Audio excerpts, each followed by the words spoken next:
चुनाव हुए, ठीक है।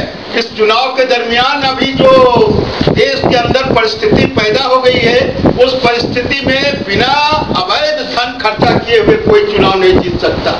लेकिन लोगों ने क्या हल्ला शुरू किया, वामपंथ सीट नहीं जीत सका या हमारा सीट कम हो गया पार्लियामेंट के अंदर या असेंबली के अंदर, तो कहा कि ये लोग खत्म हो रहे हैं। अरे खत्म हो रहे हैं, तुम ऐसा भ्रष्टाचारी व्यवस्था इस देश के अंदर आ गया है कि अब उसमें भी मांग होने लगी है कि चुनाव पद्धति को बदलो।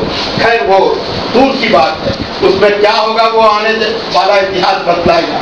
लेकिन अभी हमारा सरोकार इस बात से है कि वामपंथ की ताकत मजदूर है, वामपंथ की ताकत किसान है, वामपंथ की ताकत हिंदुस्तान का आम जंगल है, और जिसके जीवन की लड़ाई है, जो अपने हक और अधिकार के लिए रोज लड़ता है और लड़ करके अपना हक और अधिकार हासिल करता है, उसकी लड़ाई यदि कोई लड़ता है तो वह लाल झंडा वाला ही लड़ता है।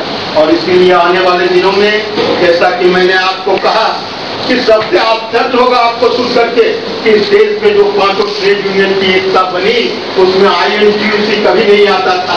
वह कहता था कि नहीं, हम तो सरकारी पार्टी है, हम सरकार के साथ रहेंगे।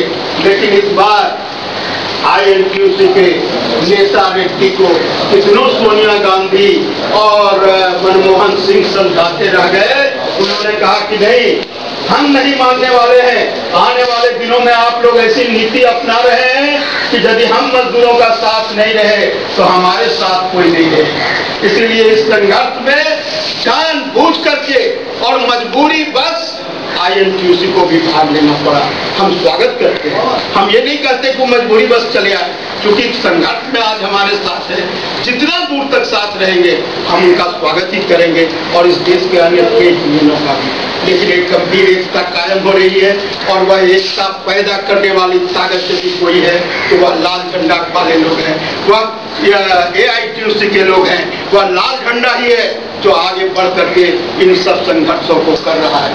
आप जानते हैं कि अभी कोयला मजदूरों के बीच भी आपने देखा कि कोयला मजदूरों को जो